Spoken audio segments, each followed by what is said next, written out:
الحمد لله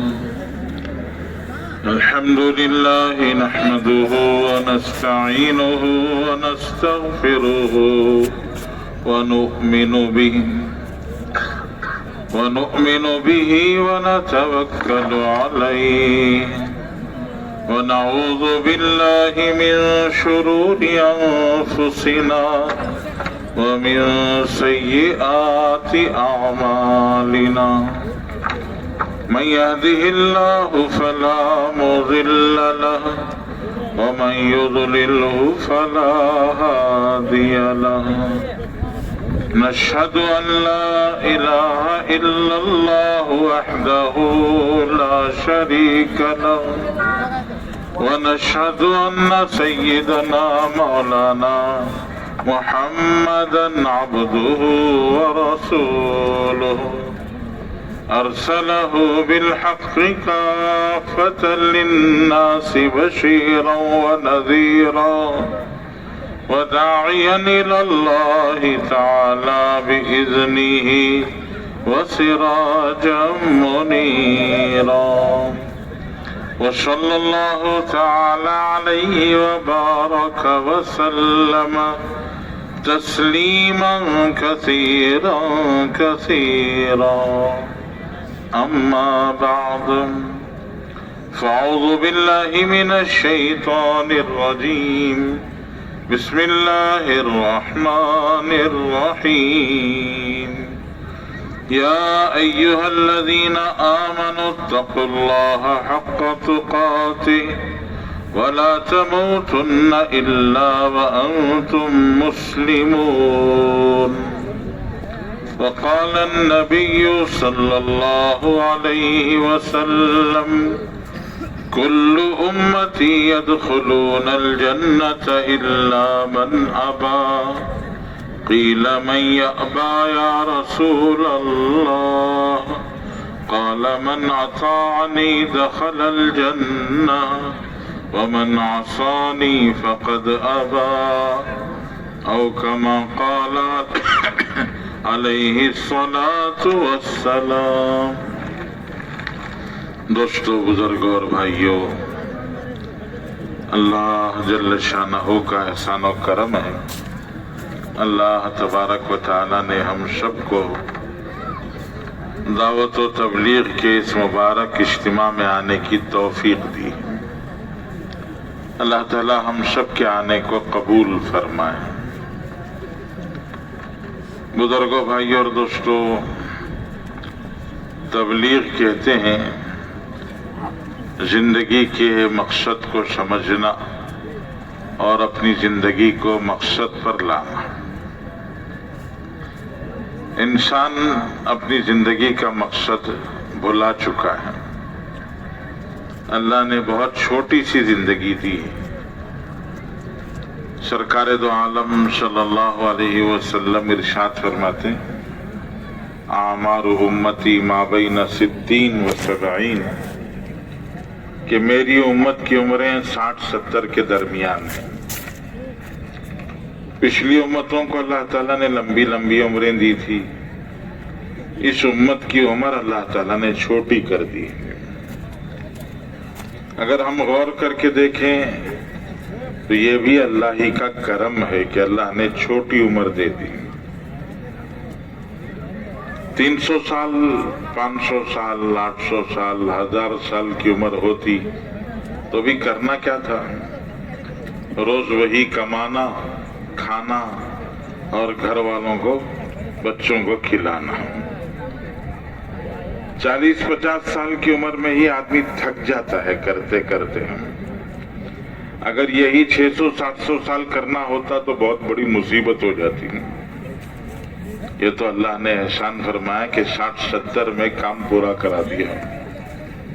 اور اس سے بڑا احسان یہ ہے کہ اللہ جل شانہ نے پچھلی امتوں کی 600، 700، 800، 1000 سال کی محنت پر جتنی بڑی جنت اللہ نے ان کو دینے کا وعدہ کیا ہے، اس امت کو 60-70 سال کی عبادت پر اس سے بڑی جنت دینے کا اللہ نے وعدہ فرمایا ہے۔ تو یہ تو اللہ کا شان ہو گیا کہ 500 سال کی عبادت پر جو جنت ملے گی 50-60 سال کی عبادت پر اللہ اس سے بڑی جنت دیں گے۔ رسول اللہ صلی اللہ علیہ وسلم نے پچھلی امتوں اور اس امت کی عمر کو مثال دے کے سمجھایا ہے۔ اللہ کے رسول صلی اللہ علیہ وسلم فرماتے ہیں کہ ایک مالک تھا، اس نے کچھ بنانے کے لیے، تعمیر کے لیے نوکر بلایا۔ نوکر آئے، انہوں نے کام شروع کیا، صبح صبح آ کر کام شروع کیا۔ دن چڑھا تو وہ تھک گئے۔ انہوں نے کہا شام تک ہمارے سے کام نہیں ہوگا، ہمیں اجازت دو، ہم جاتے ہیں۔ وہ جانے لگے تو مالک مہربان تھا، دن بھر کی مزدوری جو دینی تھی وہ چند گھنٹوں کام کرنے پر اس نے مزدوری دے کے ان کو رخصت کر دیا۔ پھر کچھ اور لوگ آ گئے، وہ دوپہر تک انہوں نے کیا، وہ بھی تھک گئے، ان کو بھی پوری مزدوری دے کر مالک نے رخصت کر دیا۔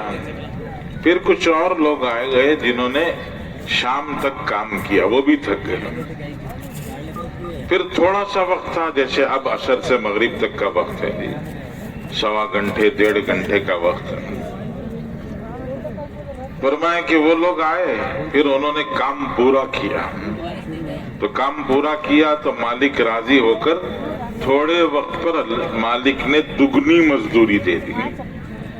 حضور پاک صلی اللہ علیہ وسلم نے فرمایا پچھلی امتوں اور اس امت کی یہی مثال ہے کہ پچھلی امتوں کو عمر لمبی ملی، اجر تھوڑا ملا، اور اس امت کو عمر تھوڑی ملی، اجر دگنا ملا۔ تو بزرگوں، بھائی اور دوستو، یہ چھوٹی سی زندگی اللہ نے دی ہے۔ پہلے تو لوگ بیمار ہوتے، پھر جو ہے دنیا سے جاتے۔ آج کا نیا دور ہے، نئے دور میں لوگ اچانک دنیا سے جا رہے ہیں، پتہ ہی نہیں چلتا، لوگ دنیا سے چلے جاتے ہیں۔ انتقال کے بعد لوگ کہتے ہیں اچھے ہی تو تھے، کل ہی تو ملاقات ہوئی تھی، صبح ہی تو بات ہوئی تھی، کیسے انتقال ہو گئے ہم؟ تو اچانک کی موتیں بڑھ گئی ہیں۔ پچھلے زمانے میں لوگ بیمار پڑتے، عمر گزرتی، سکرات طاری ہوتی، پھر دنیا سے جاتے ہیں۔ حضرت یعقوب علیہ السلام کی حضرت اسرائیل علیہ السلام سے ملاقات ہوئی۔ تو حضرت یعقوب نے حضرت اسرائیل سے کہا کہ بھائی آتے ہو اچانک اور کہتے ہو چلو، تو اچانک آ کر بولو تو مشکل ہو جاتا ہے نا، تو آنے سے پہلے کچھ اشارہ کر دو، کوئی سگنل، کوئی الارم، ہم بھی تیاری کر لیں گے جانے کی۔ تو حضرت اسرائیل علیہ السلام نے وعدہ کیا کہ ہم آنے سے پہلے آپ کو بتا کے آئیں گے۔ چلے گئے، ایک زمانہ گزرا، ایک زمانے کے بعد حضرت یعقوب علیہ السلام کے انتقال کا وقت ہوا تو حضرت اسرائیل آ گئے۔ تو حضرت اسرائیل سے حضرت یعقوب نے پوچھا بھئی آپ نے وعدہ کیا تھا آنے سے پہلے بول بتا کے آئیں گے، آج بنا بولے بتائے آ گئے اور کہہ رہے ہیں چلو۔ تو حضرت اسرائیل نے فرمایا حضرت میں نے ایک نہیں 3 سگنل آپ کو دیے، 3 میں نے الارم بجائے ہیں، پھر اس کے بعد آیا ہوں۔ اچھا، فرمایا کیا سگنل تھے، کیا اشارے تھے؟ تو حضرت اسرائیل علیہ السلام نے فرمایا پہلا اشارہ، آپ کے سر اور داڑھی کے بال بالکل سیاہ کالے بال تھے، جوانی میں اچانک ان کالے بالوں میں ایک سفید بال نکلا تھا۔ فرمایا کہ ہاں۔ تو فرمایا وہ سفید بال ہماری طرف سے اشارہ تھا کہ زندگی کی شام ہونے لگی ہے، اب آہستہ آہستہ روشنی بڑھے گی۔ ابھی آپ دیکھ رہے ہیں سورج ابھی باقی ہے، اس لیے ایک لائٹ بھی نہیں جل رہا ہے، لیکن میرا بیان ختم ہونے سے پہلے پورے پنڈال میں لائٹ جل جائیں گے کہ اندھیرا ہوتا ہے تو روشنی بڑھتی ہے۔ زندگی کا بھی اندھیرا ہوتا ہے تو سر اور داڑھی کے بالوں میں روشنی بڑھ جاتی ہے، سفید ہونے لگتے ہیں۔ اچھا، دوسرا الارم کیا تھا، دوسری نشانی کیا تھی؟ فرمایا کہ بڑھاپا آ گیا تھا۔ فرمایا کہ ہاں آ گیا تھا، بڑھاپے میں بیٹھو تو اٹھا نہیں جاتا، اٹھو تو بیٹھا نہیں جاتا، جی سامنے والا بولے تو سنائی نہیں دیتا، صاف دکھائی نہیں دیتا، بڑھاپا آ گیا تھا؟ فرمایا کہ ہاں۔ تو فرمایا بڑھاپا ہماری طرف سے دوسرا سگنل تھا، دوسرا اشارہ تھا کہ اب جانے کا وقت اور بھی قریب آ گیا ہے۔ فرمایا اچھا تیسرا اشارہ؟ فرمایا آپ کے گھر میں پوتا نواسا پیدا ہوا؟ فرمایا کہ ہاں پیدا ہوا تھا۔ تو فرمایا وہ آخری اشارہ تھا کہ نیو جنریشن، نئی نسل نے دنیا میں آ کے پرانوں سے کہا کہ آپ کے جانے کا وقت آ گیا ہے، آپ ہی رہیں گے تو ہم کہاں جائیں گے؟ آپ گھر خالی کریں گے تو نہ ہم زندگی بسر کریں گے، تو اس لیے نکلنے کی فکر کرو۔ تو پرانے زمانے میں آنے سے پہلے حضرت اسرائیل بھی بول بتا کے آتے تھے، اب نیا دور ہے، اچانک آ کے لے کے جاتے ہیں، اس لیے زندگی اور بھی مختصر ہو گئی ہے۔ تو اس چھوٹی سی زندگی میں اپنی آخرت بنانا ہے، اپنی آخرت بنانا۔ دنیا خواہش کے پورا کرنے کی جگہ نہیں ہے، یہاں خواہشیں پوری نہیں کر سکتے ہیں، بلکہ یہاں ضرورتیں پوری کر کے اپنی آخرت بنانا ہے۔ آخرت بنانے کے لیے کیا کرنا؟ صرف دو کام کرنا ہے۔ اللہ جل شانہ نے قرآن پاک میں سمجھایا کہ دو کام کر لو تمہاری جنت بن جائے گی۔ وَأَمَّا مَنْ خَافَ مَقَامَ رَبِّهِ وَنَهَى النَّفْسَ عَنِ الْهَوَىٰ فَإِنَّ الْجَنَّةَ هِيَ الْمَأْوَىٰ۔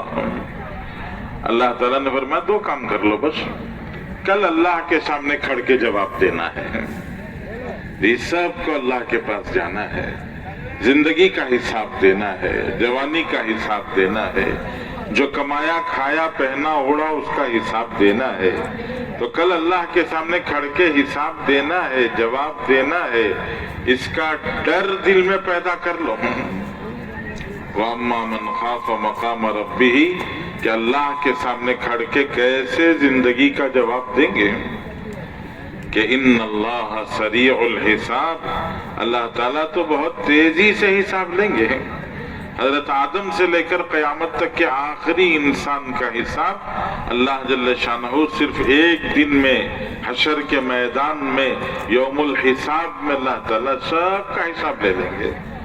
لیکن مجھے اپنا حساب دینا ہے۔ دنیا میں حساب دینا بہت مشکل ہے۔ ماں نے 100 روپے دیے اور دیکھے کہا ذرا سودا لے کے آ جاؤں گے، 1 کیجی ٹماٹر، 1 کیجی پیاز، 5 روپے کی ہری مرچی، تھوڑا سا تیل، 10-15 چیزیں گنا کے 100 روپے ہاتھ میں دیے، اور وہ جا کے سودا لے کے واپس آیا۔ تو ماں نے حساب لینے کے 2 طریقے ہیں۔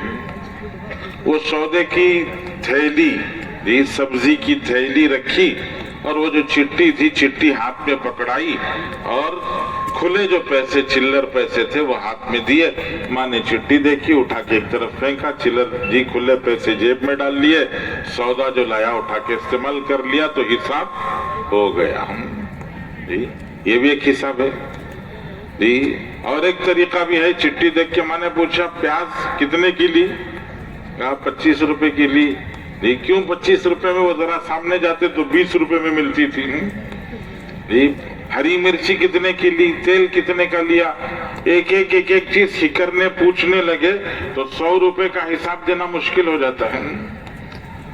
100 روپے کا حساب دینا مشکل ہو جائے تو زندگی کا حساب کیسے دیں گے؟ اگر اللہ پوچھ لیں کتنا پانی پیا تھا دنیا میں، اچھا جتنا پانی پیا اس کے مقابلے میں سجدے کتنے کیے، کتنا کھایا تھا، اس کے مقابلے میں کتنے نیک اعمال کیے، اگر یہ اللہ پوچھ لیں تو کیا جواب دیں گے؟ اس لیے رسول اللہ صلی اللہ علیہ وسلم یہ فرماتے تھے، دعا مانگتے تھے، اللہم حاسبنا حسابا یسیرا، کہ پروردگار ہمارا حساب آسان فرماتے ہیں۔ اما جان عائشہ صدیقہ رضی اللہ تعالیٰ نے پوچھا رسول اللہ آسان حساب کا کیا مطلب ہے؟ حضور پاک صلی اللہ علیہ وسلم نے فرمایا من نوقش عذب، جس سے سوال جواب شروع ہو جائے، پوچھ تاچھ شروع ہو جائے تو پھر وہ پھنس جائے گا۔ اس لیے بزرگوں ایک چیز کل اللہ کے سامنے کھڑ کے جواب دینا ہے، اس کا ڈر میری زندگی میں ہم سب کی زندگی میں آ جائے کہ ہر کام کے کرنے سے پہلے انسان یہ سوچنے لگے کہ میں یہ کروں گا تو اللہ کو کیا جواب دوں گا۔ محمود سبکتگین ایک بہت بڑے نیک بادشاہ گزرے ہیں، بڑے انصاف پسند بادشاہ تھے، بہت نیک بادشاہ تھے جی۔ ایک دفعہ ایک جگہ سے گزر رہے تھے، ان کے فوجی بغیر ان کی اجازت کے کسی بستی میں گئے اور ایک گائے کو پکڑ کے ذبح کر کے اس کا گوشت کھا لیا۔ اتفاق سے وہ گائے ایک بوڑھی عورت کی تھی اور اس کی زندگی کا گزر بسر اسی ایک گائے کے اوپر تھا۔ وہ پریشان ہو گئی کہ پہلے ہی کوئی سہارا نہیں ہے، یہ جو زندگی کا آسرا تھا وہ بھی انہوں نے ضائع کر دیا، رونے دھونے لگی۔ تو لوگوں نے بتایا اماں جان پریشان ہونے کی ضرورت نہیں، ہمارے بادشاہ بہت انصاف پسند ہے، کل بادشاہ یہاں سے گزرنے والے ہیں، یہ جو چھوٹا سا پل ہے اس پل کے اوپر تم پہلے سے جا کے کھڑی ہو جاؤ اور جب بادشاہ آئیں تو ان سے یہ اپنا مدعا اپنی مشکل رکھنا، وہ تمہارا مسئلہ حل کریں گے۔ وہ خاتون جا کے پل کے اوپر کھڑی ہو گئی، بادشاہ کی سواری آئی تو بادشاہ کی سواری کا لگام پکڑ کے اس عورت نے پوچھا بادشاہ سلامت آپ کا اور میرا ایک مدعا ہے، بتائیے اس پل پر حل کریں کہ پل صراط پہ حل کریں؟ یہاں حل کریں کہ پل صراط پہ؟ کہا پل صراط پہ تو میرے بس کا نہیں ہے، یہیں بتاؤ تمہاری کیا مشکل ہے۔ کہ آدمی کے دل میں کل اللہ کے سامنے کھڑنا ہے یہ ڈر پیدا ہو جائے۔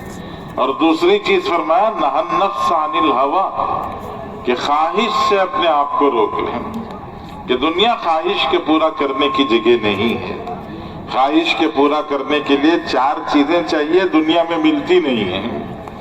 خواہش کے پورا کرنے کے لیے ایسی زندگی چاہیے جس کے ساتھ میں موت نہ ہو، خواہش کے پورا کرنے کے لیے ایسی جوانی چاہیے جس کے ساتھ میں بڑھاپا نہ ہو، خواہش کے پورا کرنے کے لیے ایسی صحت چاہیے جس کے ساتھ میں بیماری نہ ہو، خواہش کے پورا کرنے کے لیے ایسی خوشیاں چاہیے جن کے ساتھ میں غم نہ ہو۔ اور یہ 4 چیزیں یہاں میسر نہیں ہے، زندگی کے ساتھ میں موت لگی ہے۔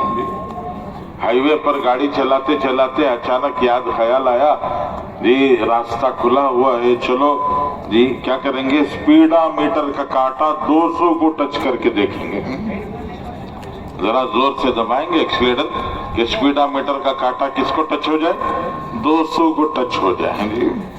ہو سکتا ہے کہ آدمی کیا کرے، اسپیڈا میٹر کا کانٹا 200 کو ٹچ کر دے، لیکن کبھی کبھی ایسا بھی ہو سکتا ہے کہ 200 کو کانٹا ٹچ ہونے سے پہلے زندگی کا کانٹا موت کو ٹچ ہو جائے۔ کیوں اللہ نے زندگی کے ساتھ میں موت لگا کے رکھی؟ یہاں جوانی کے ساتھ میں بڑھاپا لگا ہوا ہے، کب بوڑھا ہو جاتا ہے پتہ ہی نہیں چلتا۔ ایک عربی کا شاعر کہتا ہے اشاب الصغیرہ وافنى الکبیرہ، جی بچے کو جوان کر دیا، جوان کو بوڑھا کر دیا، کس نے کر دیا؟ تو کہتا ہے کہ کر الغداۃ ومر العشی، دن اور رات کے ہیر پھیر نے کر دیا، کہ یہ دن اور رات کا ہیر پھیر عمر گزرتی چلی جاتی ہے، رکتی نہیں ہے۔ پیچھے مڑ کے دیکھو، بہت سارے نوشا یہاں بیٹھے ہیں، ابھی ان کا نکاح ہونے والا ہے، بڑی عمر والے، ذرا ان نوشاہوں کو دیکھو تو لگتا ہے کل بھی ہم نکاح کی مجلس میں، کل ہی تو بیٹھے تھے نکاح کی مجلس میں، پتہ نہیں کب نکاح ہو گیا، بچے ہو گئے، بڑھاپے کو پہنچ گئے، اب نانا ہو گئے، دادا ہو گئے، زندگی کتنی تیزی کے ساتھ میں گزر گئی۔ تو جوانی کے ساتھ میں اللہ نے بڑھاپا لگا دیا ہے، جوانی میں جوش چلتا ہے، اب بڑھاپے میں ہر چیز سنبھل کے کرنا پڑتا ہے، کھانا کھاتے وقت پر سنبھل کے کھانا پڑتا ہے، 2 نوالے زیادہ ہو گئے تو پریشانی ہو جائے گی، تو ہر کام سوچ سنبھل کے کرنا پڑتا ہے کہ بڑھاپا آ گیا۔ پھر جی بیماری کے ساتھ میں، صحت کے ساتھ میں بیماری لگی ہے، جی کھانا بڑا مزیدار بنا تھا، سوچا 2 نوالے زیادہ کھائیں گے، جی 2 نوالے زیادہ کھا لے گا تو پڑ جائے گا، اب ڈاکٹر صاحب بولیں گے 2 دن تک کچھ کھانا نہیں،